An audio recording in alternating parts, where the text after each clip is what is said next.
أعوذ بالله من الشيطان الرجيم. بسم الله الرحمن الرحيم.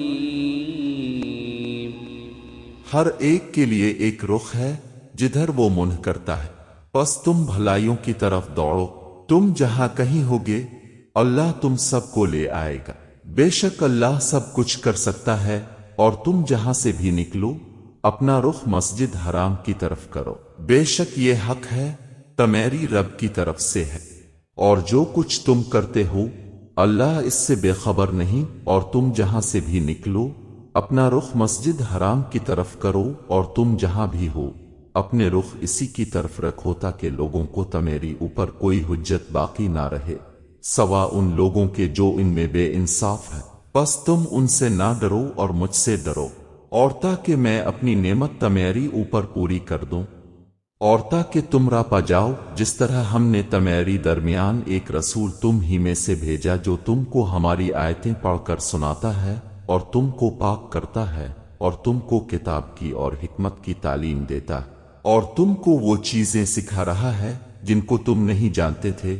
پس تم مجھے کو یاد رکھو، میں تم کو یاد رکھوں گا، اور میرا احسان مانو، میری ناشکری مت کرو۔ اے ایمان وال، صبر اور نماز سے مدد حاصل کرو، یقیناً اللہ صبر کرنے والوں کے ساتھ ہے۔ اور جو لوگ اللہ کی راہ میں مارے جائیں ان کو مردہ مت کہو بلکہ وہ زندہ ہیں، مگر تم کو خبر نہیں۔ اور ہم ضرور تم کو آزمائیں گے کچھ ڈر اور بھوک سے، اور مالوں اور جانوں اور پھلوں کی کمی سے، اور ثابت قدم رہنے والوں کو خوشخبری دے دو جن کا حال یہ ہے کہ جب ان کو کوئی مصیبت پہنچتی ہے تو وہ کہتے ہیں ہم اللہ کے ہیں اور ہم اسی کی طرف لوٹنے والے ہیں۔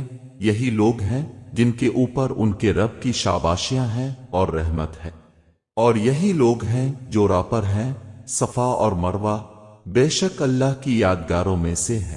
پس جو شخص بیت اللہ کا حج کرے یا عمرہ کرے تو اس پر کوئی حرج نہیں کہ وہ ان کا طواف کرے، اور جو کوئی شوق سے کچھ نیکی کرے تو اللہ قدرداں ہے، جانے والا ہے۔ جو لوگ چھپاتے ہماری اتاری ہوئی کھلی نشانیوں کو اور ہماری ہدایت کو بعد اس کے کہ ہم اس کو لوگوں کے لیے کتاب میں کھول چکے ہیں، تو وہی لوگ ہیں جن پر اللہ لعنت کرتا ہے، اور ان پر لعنت کرنے والے لعنت کرتے ہیں۔ البتہ جنہوں نے توبہ کی اور اصلاح کر لی اور واضح طور پر بیان کر دیا تو ان کو میں معاف کر دوں گا، اور میں ہوں معاف کرنے والا مہربان۔ بے شک جن لوگوں نے انکار کیا اور وہ اسی حال میں مر گئے تو وہی لوگ ہیں کہ ان پر اللہ کی اور فرشتوں کی اور آدمیوں کی سب کی لعنت ہے، اسی حال میں وہ ہمیشہ رہیں گے۔ ان پر سے عذاب ہلکا نہ کیا جائے گا اور نہ ان کو ڈھیل دی جائے گی۔ اللہ